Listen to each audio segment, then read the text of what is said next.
Good afternoon to the good viewers of our program in English. We are going to be discussing today the final part, finally, of Jafar As-Sadiq, the stripper. As usual, let me send the link into Telegram for those who want to view it live, and also that way I can take a look at it. And if there are any problems with it, I can try to help fix it right away. In case if there is a problem with the audio, for those that are watching it live, just send me a 1. Those who the audio is good, you can just send the number 2. If there is a problem, I'll deal with it. I'll raise the volume on my side just to see if there is a problem. And if so, that way we can solve it right away. If not, then there might be an audio issue with your side and not mine. All right, let's get into where we left off last week. Shortly, you should have this coming up for you as well, so that you will have it. Last week, we left off with the gay sites, the lesbian, LGBTO, about what they're saying about the Prophet of Islam. And as you can tell, whatever happens with the Prophet of Islam also happens with Jafar As-Sadiq as well. There you go, you have it. I've already zoomed it at 200%. So if you put this on your TV, if you link your YouTube to your TV through a smart TV, you should be able to then take pictures of all the sites and sources that we give you with your phone. And then that way you can save them and store them so that you will have them for whenever you need them. All right, ladies and gentlemen and ladies, let's continue with where we were. This is the next link that you see from sunnah.com. And in sunnah.com, again, we have to explain for the English viewing public, because most of you are not Muslims. So some terminologies might just go over your head if you don't have the background for it, which is normal. Sunnah.com is a site where all different hadiths, which are the traditions, again, hadiths are sayings of the Prophet, actions of the Prophet, approving of actions of others that were done by other people, but Prophet of Islam approved it.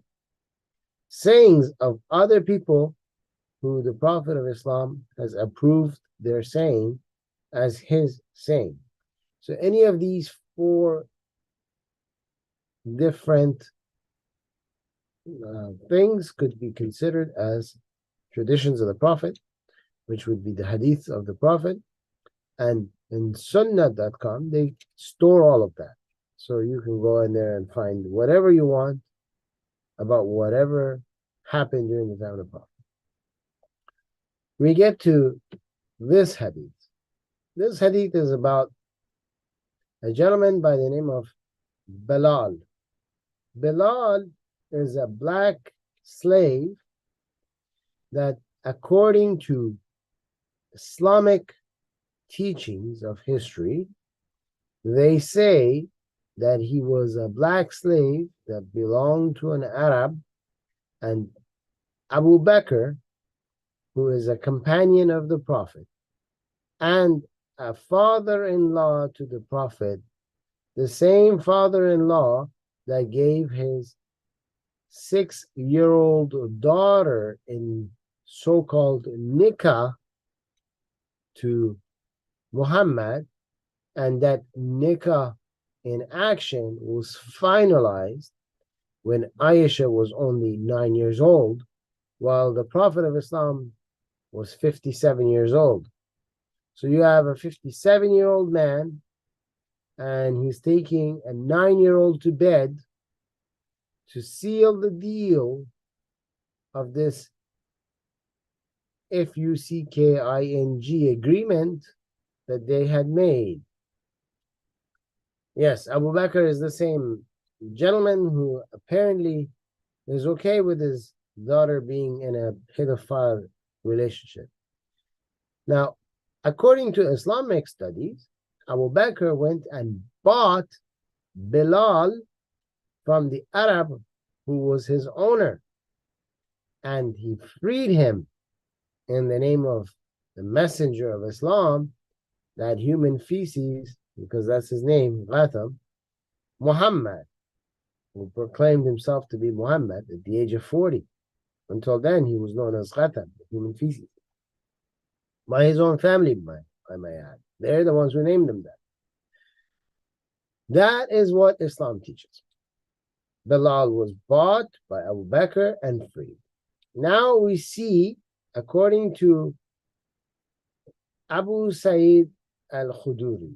By the way, this hadith we are going to read for you, if you look at it here, it says sunnah.com/Bukhari. Sahih Bukhari is the biggest, most important, influential, well-respected, highly sought book after the Quran in all of Islam. Because majority of Muslims are Sunni, and for the Sunni, the reason why they say Sahih means it's correct.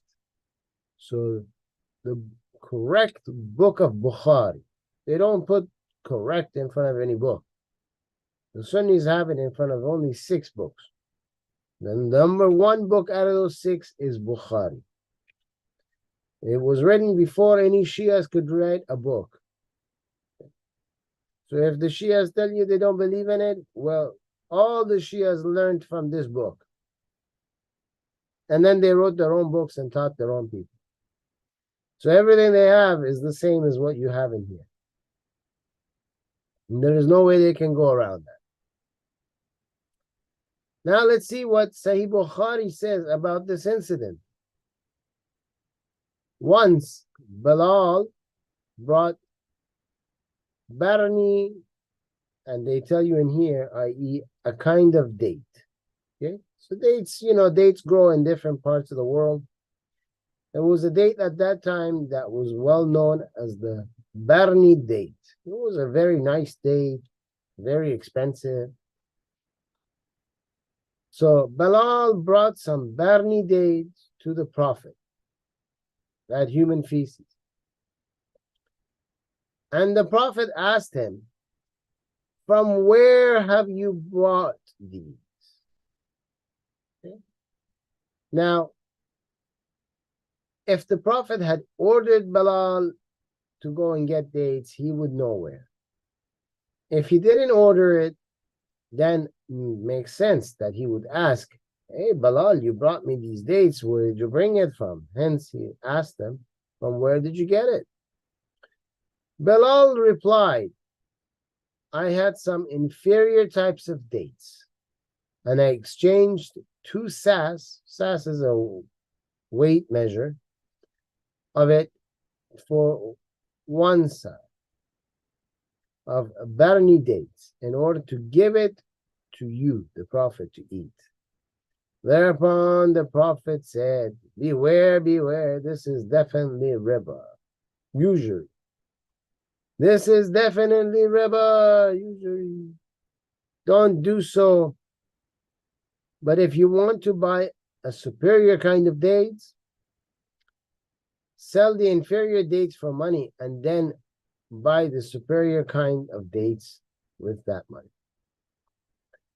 This saying of the Prophet shows us that the Prophet doesn't have understanding of how business works.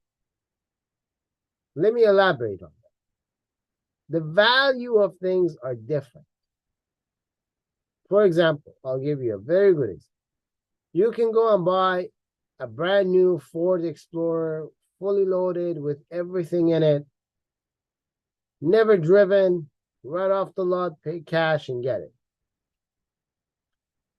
But if you're going to compare that to a brand new Maserati, just off the line, fully loaded with everything in it, well, the two are not equal. What you spent on your Ford Explorer may accumulate to the level of you buying the 4 wheels and maybe the leather seat inside the Maserati, price-wise. The 2 cars are not going to be the same value. You cannot go and sell your brand new Ford Explorer, fully loaded, never driven, and expect to get the same money as the guy who's paying to buy a brand new Maserati, never driven, fully loaded. It doesn't work that way. You will still have to sell many Ford Explorers to be able to buy one brand new Maserati. Hence, Bilal would have to sell lots more of his inferior dates in order to come up with the money to buy that one sas of the highly valuable dates. This is not usury. This is just how prices work. Some clothings are worth more because they're better made. They're higher quality. Some clothings are poorly made and don't cost as much. If you have a whole bunch of poorly made clothes, you will have to sell a lot more of them to come up with the money to buy a high quality type clothing. This is easily understood by most people on the planet. The Prophet of Islam, who gets his knowledge from the God of Islam named Allah, didn't have this knowledge. He did not understand it, meaning the knowledge of his God, Allah, is also limited. Hence, he couldn't teach his Prophet, who is his representative on earth, showing that Allah's knowledge is less than your knowledge today. And supposedly, he's supposed to be the God of everything. What we also saw in here is when Bilal was coming to see the Prophet, he had to bring something for the Prophet, because you could not simply see the Prophet without paying for his time. If you want to sit down with the Prophet, you bring money, you bring food, you bring women, you bring slaves, you bring clothing, you give him land. Materialistic type of nature in this Prophet. Completely different from prophets in history. But was Bilal really a free man according to how Islam says so? Remember, we're talking about Jafar As-Sadiq. The same Jafar As-Sadiq, later on you will see why this makes sense to talk about. Here's the next link. And in this link, the title is, Bilal said to Abu Bakr, if you have bought me for yourself, then keep me for yourself. But the Muslims are afraid to finish the topic head. We go into the narration. Okay. Narrated by Uwais. Bilal said, Bilal is talking here, the so-called freed black slave. Who is he talking to? He's talking to Abu Bakr, the so-called man who bought him from the Arab, the father of Aisha, the same guy who approves pedophilia. Bilal says to him, if you bought me for yourself, then keep me for yourself, Abu Bakr. But if you bought me for Allah's sake, then leave me for Allah's work. In other words, meaning, Abu Bakr, did you buy me to be your slave from the other Arab? Or did you buy me so I can be free? By the way, he says this to Abu Bakr after the death of Muhammad, meaning Bilal was given to Muhammad as a gift, a slave gift, and later on Abu Bakr became the first Khalif and Bilal became Abu Bakr's slave as well. He was a slave his whole entire life. He was not bought to be set free. So when he brought those dates for the Prophet, he brought those dates as a slave of the Prophet for the Prophet in order to get some attention and time from his Prophet, who he was believing in. Bilal believed in the religion that had made him a slave.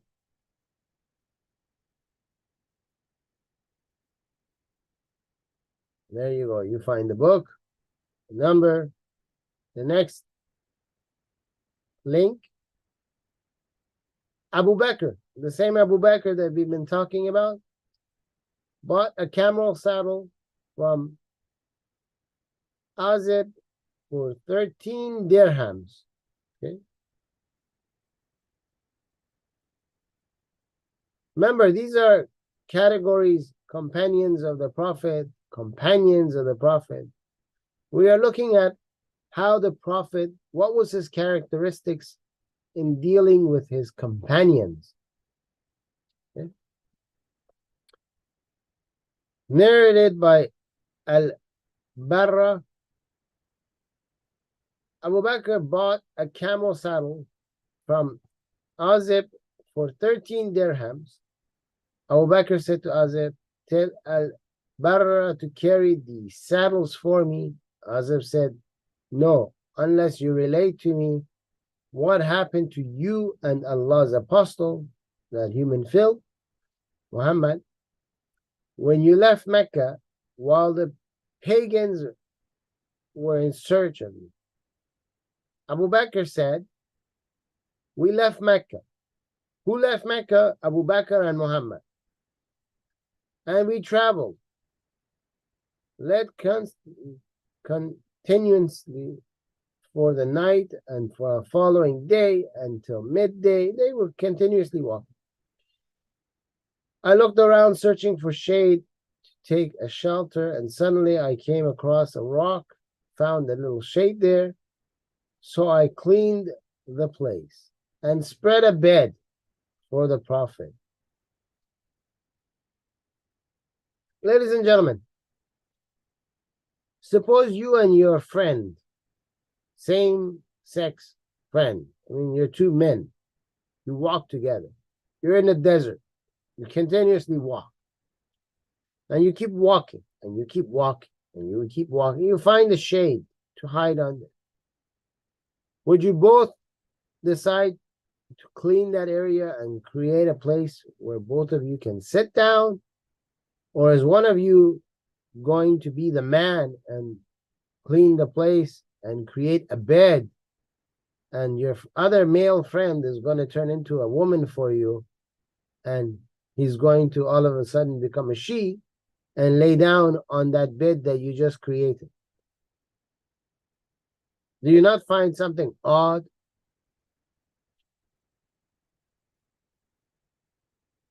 Anyway, back to our story. Spread a bed for the Prophet in the shade and said to him, lie down, O Allah's apostle.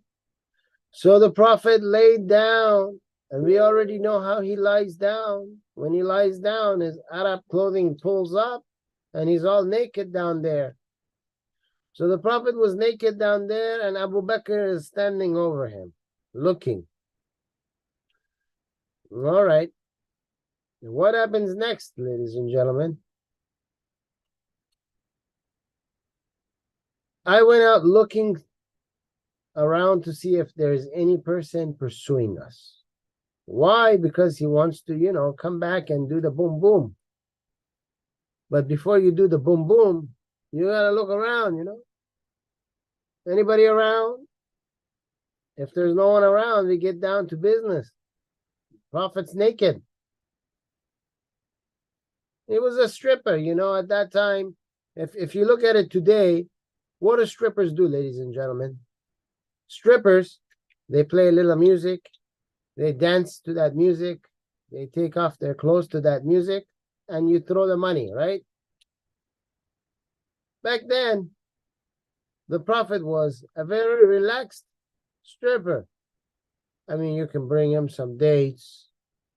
You can take him out to the desert. and make a bed.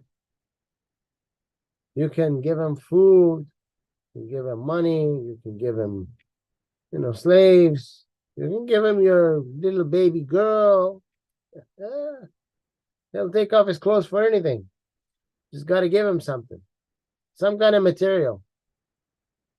He was the stripping prophet. So then suddenly I saw a shepherd driving his sheep towards the rock. Which rock? The rock they're hiding behind, where the prophet is naked. Okay? Cat is up to no good.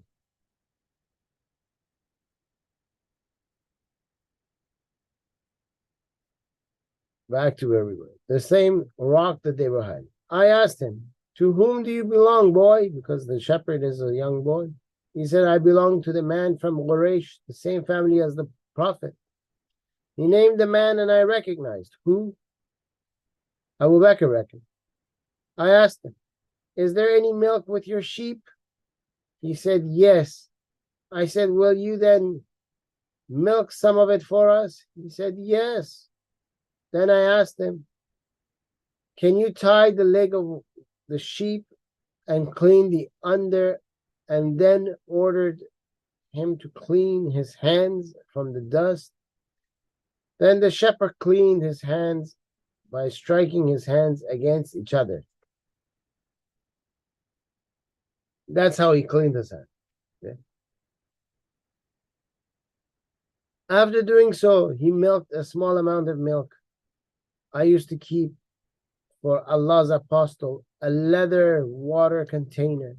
Muhammad used to keep, Like, when you take your girlfriend out or your wife out, you pamper your girlfriend or your wife, you open the door for them, you might carry stuff for them that they may need. You're going to get the food and bring it to the table that they're sitting at. You do these kind of things, Abu Bakr was doing the same for Muhammad. Now you know who's the girl in the relationship and who's the man in the relationship. Okay? He was getting the water for him. Okay, and then what did he do with this water?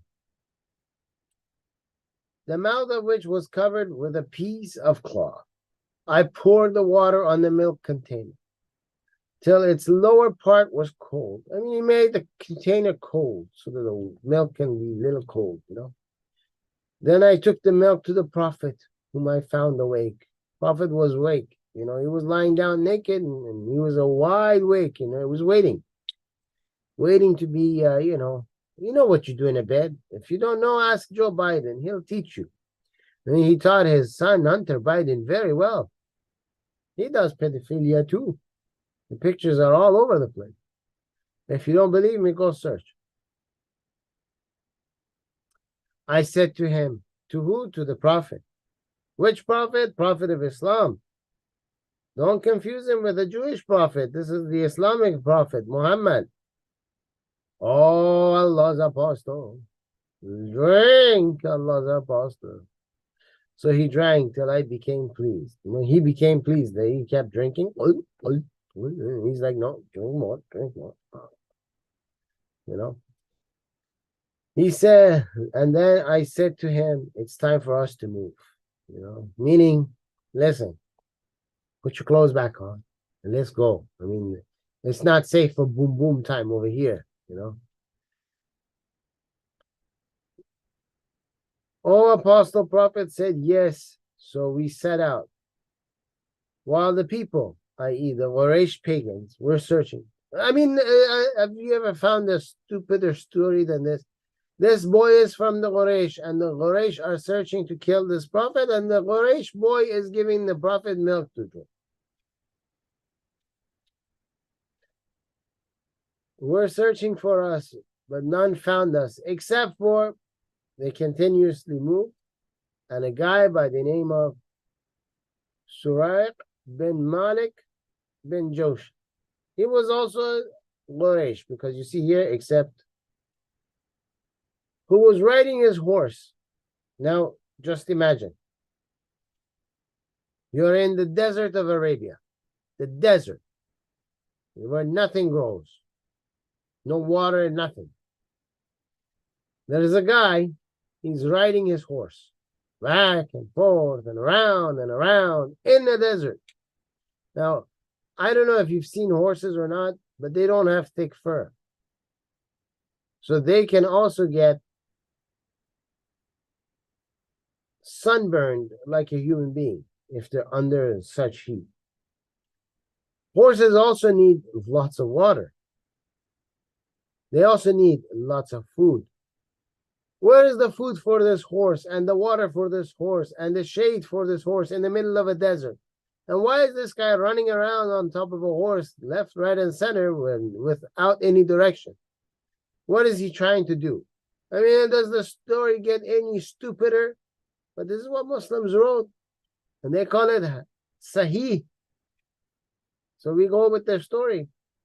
They've had this story for over 1,400 years. Let's see what the story tells us. Who's riding his horse? I said, they're our pursuers who have found us. Oh, Allah.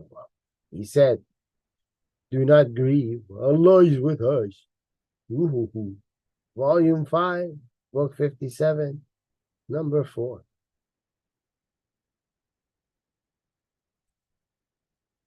In Surah Al-Ashab, you find it here, chapter 33, 56. إن الله وملائكته يصلون على النبي يا أيها الذين آمنوا صلوا عليه وسلموا تسليما, which in English gets translated to Allah and His angels pray to the Prophet. O you who have believed, pray on to and thank him. Okay? Thank him is also wrong here because the wording here is taslima. Taslima means submit. You know, like when you're fighting in a war and I bring like 30,000 people and I corner you in your trenches and there's only like 50 of you, and you throw your weapons on the floor and you put your hands up like this and say, okay, okay, you got us, you got us. You submit. You submit. Taslima. Submit. It's not shukran. It's not shukr. It's taslima. This is wrong. Any case, just because they tell you that Muslims will say that, no, this is not Allah and His angels are not worshipping. Yusalluna, they're not worshipping. There's blessing. They're blessing, okay? Blessing is barakat, by the way. Barakat is blessing. You know, you send the barakat. It doesn't say, Inna Allah wa malaika barakat ala nabi. It says, Yusalluna, meaning they pray. In order to find that for you very easily, we took just the word. Salluna. Yusalluna means they pray. And here you can find it. Salluna. They pray. Salluna. That's this word.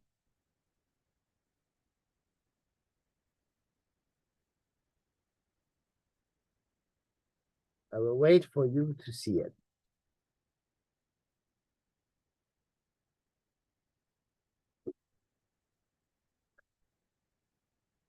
Islamic countries like Saudi Arabia, Qatar, Iran, Pakistan, UAE, and the rest, 54 of them, they pay big money. That big money is paid to places like Google Translate and other places. They pay that if you take the whole sentence and you put it in Translate, that Google Translate will then translate to you what Muslims fabricate the meaning of the words so that they can give you a different meaning than what the words individually mean. But if you take the words that you're looking for individually and you put it into Google, you'll get the official answer of what that word means, not the fabricated paid money version that the Muslims pay for. Where do we see this again? We see it over here. Sallu. Sallu is the next one.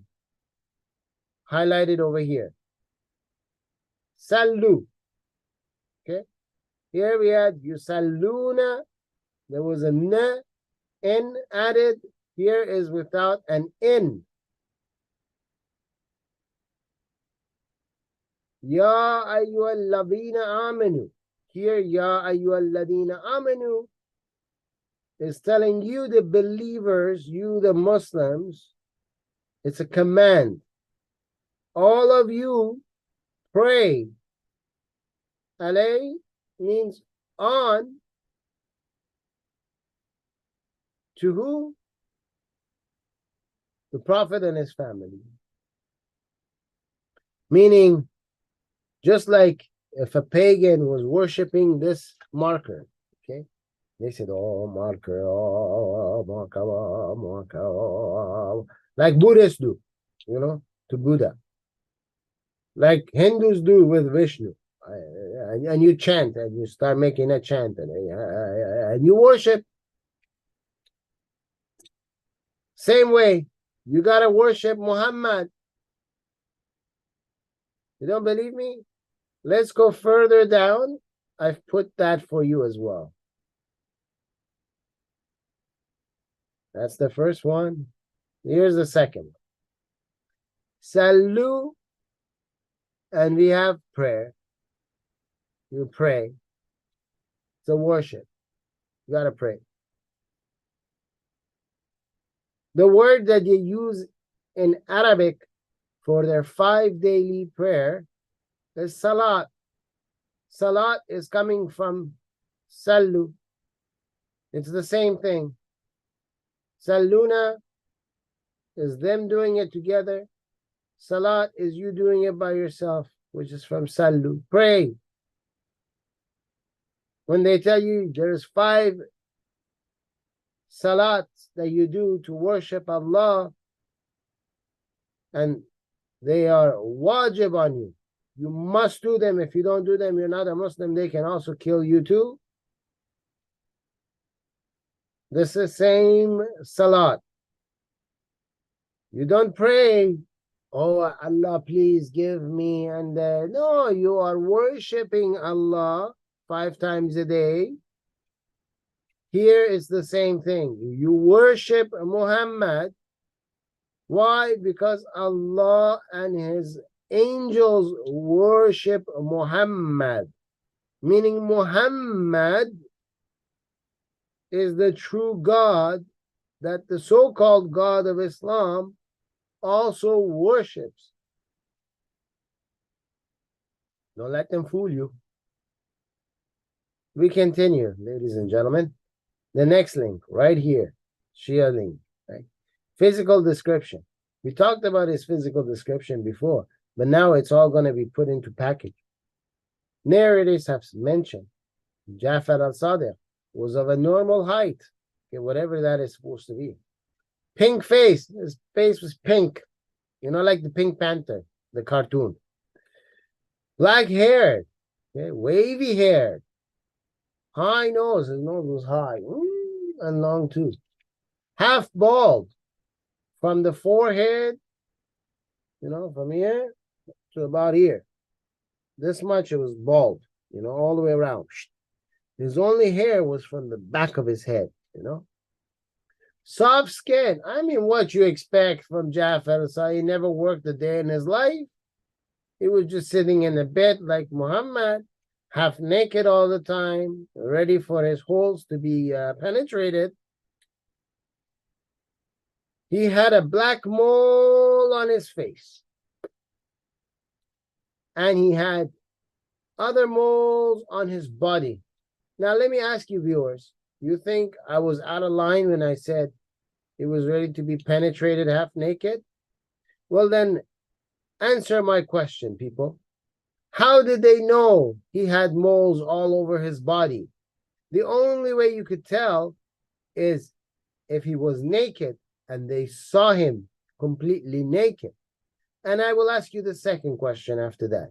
What is a grown man doing in front of other men naked? Was he in a gym where he was changing clothes and he was going to go lift some weights and they saw him naked? Was he in a martial art gym changing clothes and putting on that uniform and they saw him naked? Because there was no gym in the middle of Medina at that time. There was no martial arts being practiced in Medina. Who was he naked in front of? And for what reason? Was he getting a doctor's checkup? He was the doctor of the doctors, remember? He was telling the doctors, I know what you do not know. He was a naked man. Everywhere he went, the clothes came off. And they saw his whole body full of moles. Head to toe, he has moles. It is also said that he was of a normal length and twiny in color. And we know that he was not mixed with black people to make him twiny.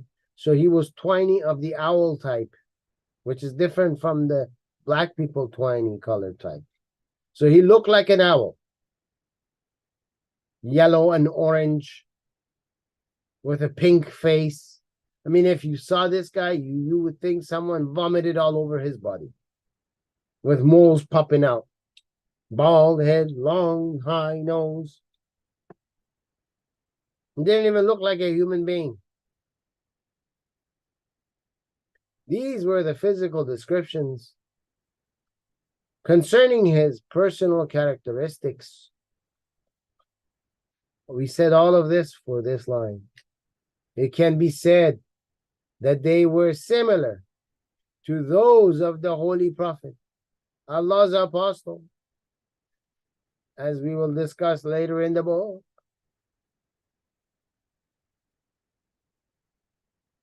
The Prophet was a naked prophet laying down in his, whatever he has between his legs out in the open for older men like Abu Bakr and Omar and the rest to see. People used to come and put themselves in his Arabic dress where their stomach would be like this to his back, and they would put their hands in front and play with his nipples.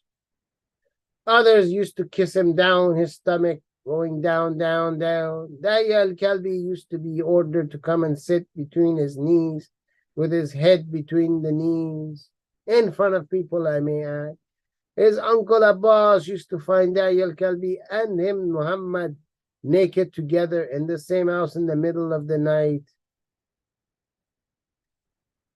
The people of Zod rode the Prophet all night long, like the song says, for 2 nights. And the Prophet said, his anus is hurting. And if you wanted to see him, you had to bring him money and food. Exactly like a stripper. Jafar As-Sadiq was doing the exact same thing. Not everyone can come and see him except those who are very close to him. And they brought him money from far and wide, as we showed you in 16 parts, when they come to see him. They even send him letters, and he told them, my hand is fully in your pocket, and everything you have, you must give me that you can get, and then I decide what I will give people. And in the meantime, he's taking off his clothes left, right, and center, stripping away, stripping away, stripping away, even competing with his own mother for his father's private spot, as we showed you last week. This concludes 16 parts of Jafar As-Sadiq, the stripper. Whenever you hear about how Jafar As-Sadiq had so many students and he taught so much knowledge, just remember Jafar As-Sadiq was the same stripper who was taking off his clothes, getting ready to be penetrated. Remember that same guy, okay? That was Jafar As-Sadiq. Next week, we are coming back with Musa Al-Kazim, the psychotic, sadistic killer. And you are in for a surprise, a rude awakening by the actions of Musa Al-Kazim. We will split open the knowledge that they desperately try to keep hidden. They fought tooth and nail not to teach about Musa Al-Kazim. They made up a fabricated story. We're going to blow the whole lid off. We're going to let loose the whole truthful knowledge. And you're in for a surprise. If you like our programs, do like, share, and definitely click your finger and subscribe. If you're using your mouse pad, just use your mouse, on your mouse pad and just click on it. If you're using a tablet, same thing, just, give us a little click and subscribe.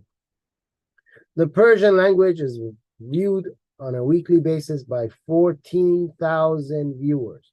I know this for a fact because when I put the link out on Telegram, then Telegram says that 14,000 people saw it, which means they all went to YouTube to see it. And the English one, I'm pretty sure, is being watched by about 1,000 to 2,000 people every single week, which means right now we have over 16,000 people who are viewing our program on a weekly basis.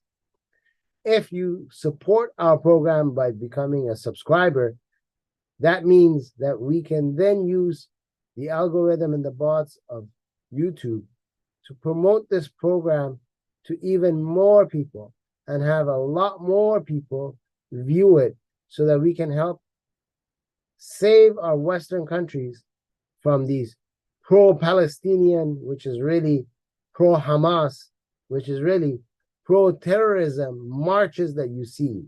We can save our people from, in the future, being killed by these people. You already see what they do in London. London has fallen. You've seen how they attack in France and in Spain and in Portugal and all over the West. You see how they terrorize university students. You see the disrespect they show to Americans who've been abducted. If you want to put a stop to that, the very least you can do is click and subscribe so that these programs can be heard by a lot more people so that we can wake the people up. We can teach those who are not Muslims what Islam truly is so they don't fall for the fabrication in the news media when they tell them there are good Muslims. Some of these Muslims don't know what they're talking about. No, they do know what they're talking about. They do know. We showed it yesterday. They know exactly what they're talking about. Yeah, we showed. They're just waiting for the numbers to get bigger.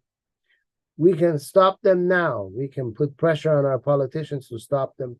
But in order to do that, we need people to listen to these programs so that we can use mass numbers to put pressure on our politicians. As a team, I bring the knowledge, and as a team, you spread that knowledge.